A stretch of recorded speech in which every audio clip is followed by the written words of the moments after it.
이런 분들 같은 경우에는 평화로운 상황을 사실 잘 못 견뎌요. 휘말리지 말고 재빠르게 빠져나오는 것이 좋겠습니다. 네.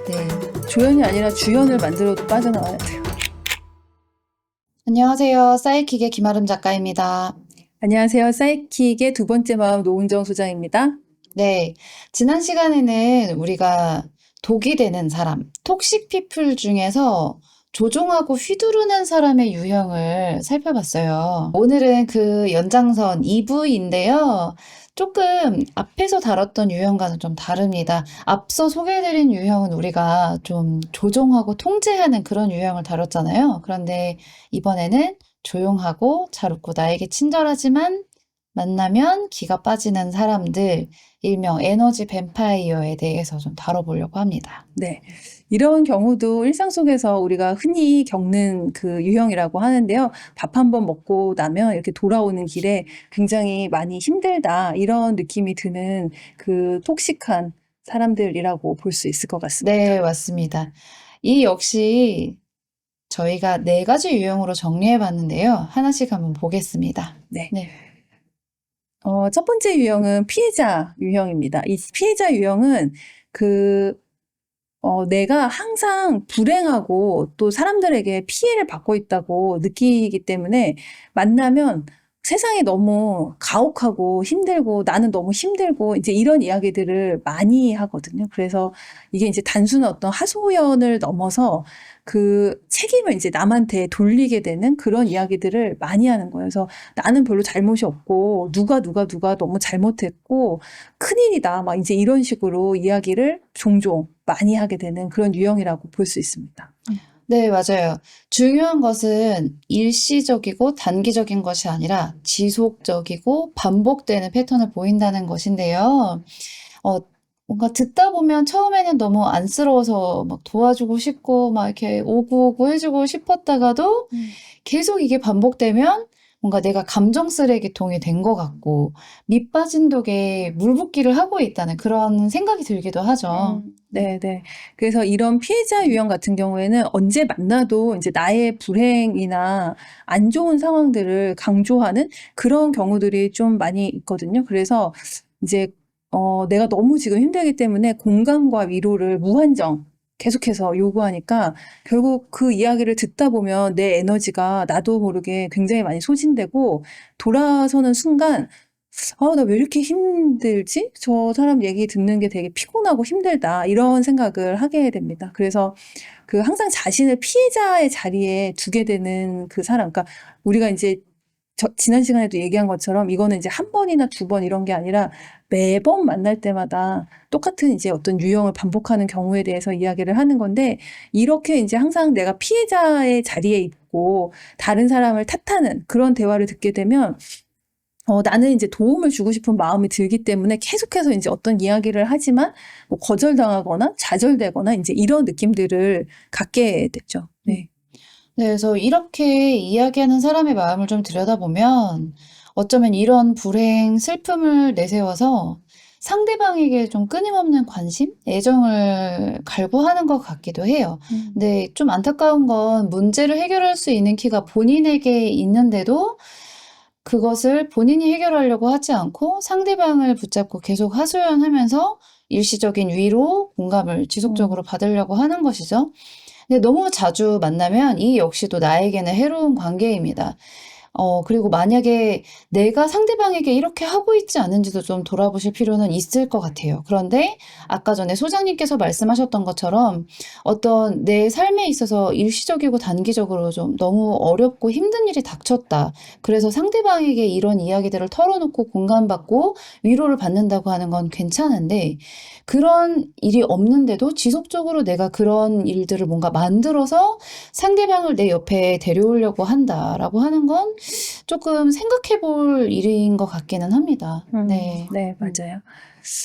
두 번째 유형은 이제 갈등 유발형, 이렇게 좀 정해봤는데, 뭐 영어로 표현을 해보자면 드라마 시킹이거든요. 그래서 드라마 시킹은 말 그대로 드라마를 항상 추구하는 유형이에요. 그러니까 갈등이라고 표현을 하기는 했지만요.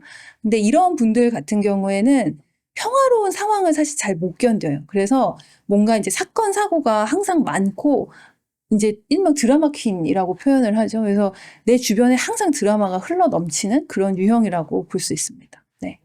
네, 맞아요. 드라마에 보면 뭔가 작은 어떤 근거나 사건 하나로 일을 좀 크게 만들고 확대 해석하고 주변 사람들에게 이렇게 말을 퍼뜨리고, 야, 뭐 걔가 화장실에서 막 그랬대. 이런 일을 이제 만들어서 좀 뒷담화나 이간질, 소문을 좀 만드는 그런 스타일이죠. 혹은, 야, 제가 너 싫어하는 것 같아. 뭐 이런 식으로 이제 근거 없는 추측에 대해서 이야기를 해서 뭔가 다른 사람들에게 벌어지는 일들에 대해서 다 안다고, 네, 그렇게 상대방으로 하여금 좀 착각하게 만드는 좀 그런 사람들의 유형입니다. 이런 사람들은 자기가 추측한 상황을 항상 확신하고 상황을 부풀리고 그걸 가지고 주변 사람들을 다 끌어들이는데요. 특히 청소년기의 그 또래 친구들 사이에서 혹은 이제 직장에서 뭔가 정치적인 그런 어떤 일들이 많이 얽혀 있을 때 이런 상황들을 좀 많이 발견할 수 있는 것 같아요. 그러니까 분란을 만들어서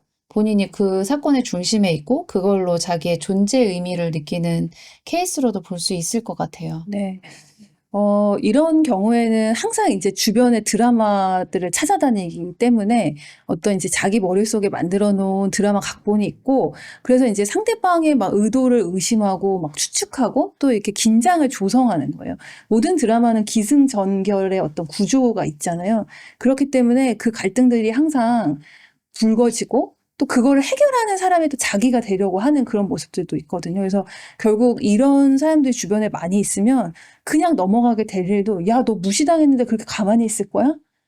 뭐 이렇게 되는 거예요. 제가 너 싫어한다는데 너 걔한테 왜 그렇게 잘해줘? 막 이제 이렇게 하니까 분위기가 결국은 이제 무겁고 피곤해지고, 또 가십을 항상 이렇게 서로에게 전달하기 때문에 비밀도 유지가 되지 않고요. 말을 자주 옮기고 이렇게 하게 됩니다. 네. 네. 그래서 이런 유형의 말을 좀 믿고 이런 사람이 쓴 각본에 휘말리다 보면 내 인생도 정말로 많이 피곤해지는 것 같아요. 그래서 이런 케이스의 사람이 나를 드라마의 조연으로 만들려고 할 때는 휘말리지 말고 재빠르게 빠져나오는 것이 네, 좋겠습니다. 네. 네. 조연이 아니라 주연을 만들어도 빠져나와야 돼요.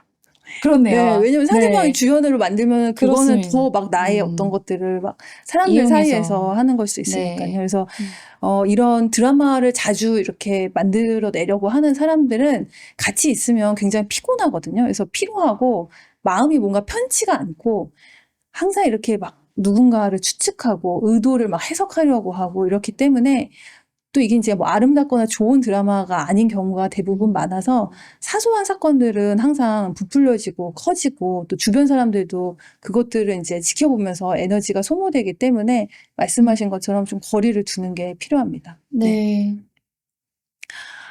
세 번째 유형은 이제 부정적 에너지형이라고 볼 수 있는데요. 이제 부정적이고 좀 비관적인 그런 사람 유형이라고 볼 수 있어요. 그래서 이제 만나면 뭐 많이 보셨을 수도 있는데, 우리가 이제 1부에서는 비난하는 사람의 유형에 대해서 얘기를 했는데, 여기에서는 이제 항상 불평, 불만을 이야기합니다. 그래서 그 불평, 불만하는 거는 뭐 날씨부터 시작해서 뭐 사람, 식당 메뉴, 그리고 뭐 사람, 뭐 사회, 모든 것에 대해서 불만을 표하는 사람입니다. 그래서 사실 이게 이제 뭐 항상 불만에 차 있기 때문에 뭐 이것도 저것도 다 문제야, 뭐 이제 이렇게 이야기를 하게 되죠. 네. 네, 우리 주변에 한두 명쯤은 있는 것 같아요. 저는 아주 오래전에 만났던 사람이 떠오르는데, 만나서 대화를 나누거나 밤에 전화 통화를 하면 시종일관 부정적인 이야기뿐이었어요. 근데 지금 생각하면 달라질 거라고 생각하고 참으면서 만났었던 것 같아요. 그런데 만나면 사는 건 언제나 늘 힘들고 내 직장은 너무 다니기가 안 좋고 남자로서 힘들고 이런 이야기들 뿐이었었어요. 근데 그게 바뀔 거라고 생각을 했었지만 사실 관점이나 프레임 자체가 이런 사람들은 잘 바뀌지 않는 것 같더라고요. 네, 네, 맞아요. 그래서 이런 유형의 분들은 사실은 이제 우리가 듣다 보면 저 사람 나도 뭐 불평하거나 불만하지 않을까 이런 생각을 하게 될 수밖에 없잖아요. 지금은 나에 대해서 뭐 비난형처럼 직접적인 이야기를 하지 않지만 그래서 자꾸 내 머릿속에서도 이야기를 들으면서 그 상대방에 대한 거를 이제 자꾸 대입을 해보게 되거든요. 그렇기 때문에 결코 마음이 편하지가 않고 또 이제 막 계속 불평불만을 하면 같이 열심히 듣고 그 사람의 고민에 대해서 해결책을 내놓고 싶어지잖아요, 사람은. 근데 이야기를 하면 야, 그거 내가 안 해본 줄 아냐? 라던가 너 아직도 이해를 못했다는 식으로 자신이 뭔가 계속 그 상대방이 내놓은 해결책을 무력화하고 약간 이렇게 스무고개처럼 그런 불평, 불만을 열심히 들어주는 사람을, 이렇게 좀, 이렇게 뭐라고 할까요? 힘 빠지게 만든다고 해야 되나요? 그런 거죠. 그러니까 계속 반복되는 불평, 불만. 이렇게 볼 수 있을 것 같아요. 네. 네. 이런 사람은 뭐 해봤는데 안 돼. 이런 이야기를 좀 달고 네. 사는 케이스도 있는 것 같고요. 음. 또 이런 유형은 뭔가 만날 때마다 주변 분위기가 너무 해피하거나 네. 잘 먹고 잘 살고 있는 사람들을 좀 가만두지 않는 것 같기도 해요. 그래서 뭔가 에너지가 좋은 사람, 긍정적이거나 평온한 이런 사람들과 만나고 대화를 하면 만나고 돌아온 후에 그래도 되게 즐겁고 마음이 충만하고 되게 평온한 마음이 들잖아요. 그런데 이런 유형의 사람들을 만나고 돌아오면 좀 그런 부분이 충족되지 않는 그런 관계인 것 같아요. 네. 네. 맞아요. 그래서 이렇게 부정적으로 상황을 해석하고 또 항상 불평불만을 하는 사람이기 때문에 좋은 소식을 전해도 그거 뭐 얼마나 가겠어 라던가 이렇게 남의 어떤 좋은 소식에 시큰둥하게 반응을 하거든요. 그러니까 어떤 상황에 그 긍정적인 측면, 그러니까 내 것뿐만 아니라 다른 사람 것도 그렇게까지 이제 긍정적으로 보거나 축하해 주거나 하지 않고 이제 부정적인 프레임을 계속해서 좀 사용을 하는 거예요. 그러다 보니까 주변에 있는 사람들은 이제 만약에 뭐 예를 들어 새로운 도전을 하거나 좋은 일 있다고 소식을 전해도 야, 시간 낭비 뭐 그렇게 해서 뭐 그래 잘 되겠지. 근데 비난형이랑은 좀 다르죠. 왜냐하면 비난형은 직접적으로 비난을 하지만 이렇게 부정적이거나 비관적인 사람들은 그렇게 하지는 않지만 이렇게 정말 하수구에 물 빠지듯이 그냥 기운을 쭉 빠지게 만드는 그런 유형이라고 보는 거예요. 그래서 뭐 좋은 일이 있어도 막 이렇게 진심으로 축하해주기보다는 뭐 운이 좋았네 라던가 이제 이런 식으로 뭐 기세를 꺾는다고 해야 될까요? 그런 거죠. 그러다 보니까 이런 사람들을 자주 만나게 되면 뭔가 이제 이렇게 뭐 시큰둥하거나 뭐 내 얘기에 이제 집중하지 않는다 이런 생각이 들고 또 이런 비관적이거나 비판적인 사람들은 직접적인 공격을 1부 때 저희 다른 사람들처럼 하지는 않지만 수동 공격이라는 걸 사용하거든요. 그래서 언어를 이렇게 돌려서 이야기를 한다던가 듣다 보면 이게 뭔가 나를 위하는 말 같지만 그렇지 않다 이런 생각이 좀 드는 거죠. 네. 맞아요. 그래서 이런 사람들을 만나고 돌아오면 기운이 다 빠지는 것 같아요.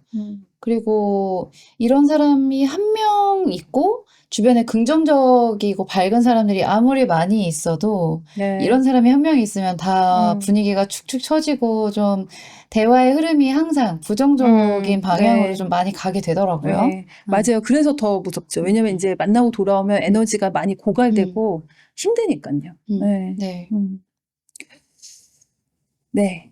그 마지막 이제 유형을 좀 소개를 해드리려고 하는데 마지막 유형은 좀 독특한 유형이라고 볼 수도 있어요. 이건 뭐냐면 가짜 칭찬꾼이라고 이제 표현을 하는데요. 이거는 그러니까 그 만나면 사실은 막 엄청 이렇게 좋은 이야기들을 많이 해요. 그래서 다른 유형이랑 좀 다르게 느껴지실 수도 있거든요. 근데 이런 이제 우리가 흔히 뭐 칭찬 감옥에 가둔다 이런 표현을 하잖아요. 근데 이게 진심으로 하는 어떤 칭찬들이 아니라 뭔가 굉장히 피상적이고 사람을 불편하게 만들고 좀 어쩔 줄 모르게 하는 그런 상황에 이제 좀 몰아넣는 그런 칭찬들을 계속해서 하는 사람이라고 좀 볼 수 있죠. 네. 네. 그 피상적이고 좀 가식적인 그런 칭찬을 하는 사람이라는 이야기인데 우리가 진심의 칭찬하고 가식적인 칭찬하고는 어떻게 구분을 할 수 있을까요? 네네. 그거는 이제 우리가 좀 이렇게 어색한 분위기를 뭐 예를 들어, 그러니까 그 칭찬이 어떤 목적을 가지고 사용되고 있는가 이런 것들을 좀 보는 게 필요할 수 있을 것 같은데요.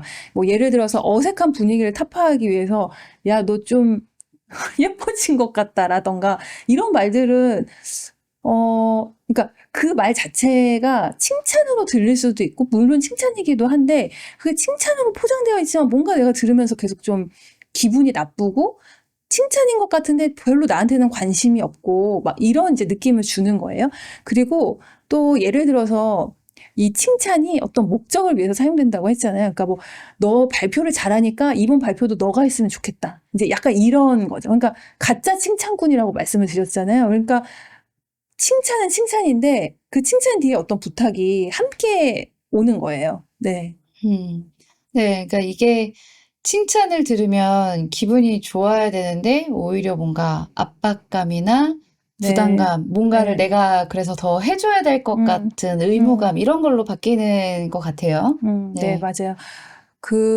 피플 플리징이라는 표현이 있는데 이것도 저희 나중에 한번 다뤄보면 좋을 것 같은데요. 이거는 뭐냐면 내가 다른 사람을 계속해서 기쁘게 만드는 행동이거든요. 그래서 그 표현적으로는 되게 좋잖아요. 다른 사람들 기쁘게 하고 만족감을 주는 건데 사실 이게 이제 과도하게 사용을 하게 되면 그 상대방을 계속해서 눈치를 보고 저 사람의 기분을 비위를 맞추거나 끊임없이 상대방을 위해서 자기 욕구를 누르고 남에게 맞추는 그 과도하게 사용될 때 그럴 때가 있거든요. 그러다 보면 상대방이 기분이 나쁜 상태를 내가 견디지 못하기 때문에 그렇게 막 자꾸 이렇게 좀 뭐 대도 않는 칭찬을 한다던가 그렇게 뭐 기분 좋지 않은 어떤 말들을 칭찬처럼 사용을 하면서 그 상대방한테 이제 뭔가 기분을 계속 좋게 만들려는 어떤 작업들을 하는 거죠. 그래서 이런 경우에는 겉으로 봤을 때는 굉장히 그 말들이 좀 뭐 긍정적이고 따뜻하게 보이기도 하지만 실제로는 내가 느끼는 정서들은 그렇게 편안하지 않고 계속 피곤함이 쌓인다라고 볼 수 있을 것 같아요. 네. 이 피플 플리저가 사람들을 기쁘게 만드는 사람들인데 정작 나는 내가 원하는 것을 이야기하지 않고 다 뭐 괜찮아, 나는 다 네, 좋아 맞아요. 이렇게 이야기를 하면서 사실 속으로는 뭔가 다른 감정이 있고 다른 서운함 같은 것들이 좀 쌓여 있는 그런 사람들인 것 같아요. 네, 맞아요. 그래서 이제 내가 원하는 것이 있고 그걸 이제 자연스럽게 표현하지 못할 때 상대방에게 그 원하는 것을 이제 속으로만 좀 바라게 되는 경우들이 있거든요. 그러면은 내가 이렇게 상대방한테 잘해주는데 왜 너는 나한테 이렇게 하지 않지? 라고 생각을 하면 갑자기 이제 기분이 이 사람이 확 나빠진다던가 관계가 끊어진다던가 뭐 오히려 나를 갑자기 저 사람이 떠난다던가 이런 경우들이 있을 수 있어서 우리가 이제 너무 나에게 좋은 말만 하는 경우 있잖아요. 그런 경우에는 좀 이렇게 지켜볼 필요가 있죠. 그 관계라고 하는 것이 완전 건강하다고만은 볼 수 없을 것도 같아요. 네. 물론 상황 따라서 다르겠지만요. 네. 네, 그래서 뭔가 나에게 칭찬을 많이 해주는 사람이라고 하면 너무 되게 편하고 좋은 사람 같기도 한데 결국에는 뭔가 관계가 좀 건강하게 계속 이어진다고 느끼게 되기보다는 뭔가 뒤틀리거나 좀, 이 사람을 좀 만나면 너무 부담스러워. 이 사람이 하는 어떤 칭찬이 정말로 나를 잘 알고 내 성취나 내 감정을 좀 이해하고 하는 칭찬인지 모르겠어. 라는 느낌도 들 것 같고요. 또 내 상황을 뭔가 제대로 이해하기보다는 그냥 이 분위기를 어떻게든 본인이 원하는 방식으로 좀 이끌어 가려고 하거나 상황을 좀 무마하려고 하는 말로 쓰다 보니 뭔가 되게 좋은 말을 들은 것 같은데 이게 좀 와닿지는 않는다라는 그런 느낌이 들 것 같아요. 네. 그러니까 말로는 좋은 말인데 사실 그렇게 공감을 하고 있다라는 생각이 좀 들지 않을 수 있죠. 왜냐하면 내가 뭐 어떤 얘기를 해도 너는 다 잘하니까 이런 식으로 이야기를 하면 내가 하는 이야기의 어떤 뭐 목적이나 이 자체를 들여다보기보다는 그냥 되게 좀 가볍게 반응한다라고 좀 생각을 할 수 있잖아요. 그러다 보니까 우리가 이렇게 막 정말 칭찬 감옥에 가두기만 할 때 생각보다 또 마음이 편치 않는 경우들도 있을 수 있어서 그런 사람들과의 이제 뭐 관계에서 내가 뭐 이렇게 좀 피곤하고 힘들다 이런 생각이 들면 또 한번 생각을 해보시는 것도 좋습니다. 왜냐하면 이런 칭찬들이 사실은 또 잘 들여다보면 상대방은 나한테 칭찬을 해주는 어떤 우위의 자리에 서 있다라는 느낌을 주는 경우들도 또 것도 생각보다 있을 수 있거든요. 그래서 이 관계라고 하는 거는 항상 이제 복합적이어서 우리가 이제 그 안에서 느끼는 어떤 감정이나 반복되고 있는 어떤 패턴 이런 것들을 보는 게 중요할 것 같아요. 네. 네. 오늘은 만나고 나면 피곤한 4가지 정서적으로 유해한 에너지 뱀파이어를 살펴봤는데요. 피해자형, 갈등 유발형, 부정적 에너지형, 가짜 칭찬군 이렇게 살펴봤습니다. 이들의 공통점은 직접적으로 나를 조종하지는 않지만 내 에너지를 갉아먹는다는 거예요. 네. 그래요. 그래서 여러분들도 이렇게 오늘 이야기를 들으시면서 떠오르는 사람이 있으셨을 수도 있을 것 같은데요. 그런 경우에는 이제 내 감정이 뭐 틀렸다거나 내가 왜 이러지? 이상하다라고 생각하면서 그 감정을 내 탓으로만 여기지 않으셔도 좋을 것 같아요. 왜냐하면 우리가 이제 어떤 감정을 반복적으로 느낀다는 것은 분명히 이제 상대방으로부터 비롯된 것도 분명히 있어서 그런 경우에 이 사람이 나한테 지금 의도적이든 의도적이지 않든 굉장히 지금 톡식한 관계가, 유해한 관계가 지속되고 있다라는 이야기일 수도 있으니까요. 네. 네. 우리를 괴롭게 하고 또 때로는 힘들게 하는 이 톡식 피플을 어떻게 하면 좋을까요? 뭐 앞에서도 제가 이렇게 농담 반 진담 반으로 여러분 뭐 도망치세요. 빨리 탈출하세요. 이제 이렇게 말씀을 드리기는 했는데 사실은 이제 그렇게 할 수 없는 경우가 너무 많죠. 특히 뭐 나와 가까운 친밀한 관계라든지 얼굴을 계속 봐야 하는 관계이거나 혹은 내가 너무 아끼고 사랑하는 관계라면 그렇게 되지 않는 것이 또 너무 당연하니까요. 그래서 어떻게 하면 건강한 관계를 만들어 나갈 수 있을까를 좀 먼저 고민하는 게 좋을 것 같습니다. 그래서 몇 가지 간단하게 방법을 말씀드리려고 해요. 그래서 첫 번째는 상대방의 무엇이 나를 화나게 하는지를 좀 명확하게 알려주고 대화를 통해서 풀어나가는 방법인데요. 보통 이런 관계가 지속되는 경우는 받아주는 쪽이나 피해를 입는 쪽이 명확하게 자신의 의사나 생각을 밝히지 않는 경우가 많아요. 여러분의 이야기인 거죠. 그래서 예를 들어 그런 상대방에게는 요즘 너의 이야기만 내가 좀 많이 듣게 되는 것 같아. 그런데 나는 너와 서로 좀 주고받는 사무적인 관계를 맺고 싶어. 이렇게 좀 화가 나거나 불편한 상황에서도 공격적이지 않은 방식으로 내 의사를 좀 명확하게 전달하고 갈등을 좀 해결해 나가는 것이 좋습니다. 그래서 이런 이야기를 만약에 했는데도 그 사람들이 나를 비난하거나 좀 화를 내거나 본인을 다시 또 막 자책하고 이러는 방식으로 나에게 고통을 다시 돌려준다고 한다면 대화를 그 자리에서 잠시 멈추시고 나중에 다시 준비됐을 때 그때 대화를 이어나가자라고 하고 그 자리를 끊으셔야 합니다. 그리고 두 번째는 건강한 관계를 설정하는 것인데요. 그 사람을 받아주고 뭐 들어주는 그 역할을 내가 왜 하고 있는지를 좀 고민하는 것이 필요하죠. 그래서 내가 그 역할을 계속 도맡아서 하고 있다면 왜 내가 이 역할을 도맡아서 하고 있는지, 이게 왜 나의 어떤 심리적인 역동이 작동하고 있는 것인지, 왜 내가 이것을 자처해서 역할을 맡고 있는 것인지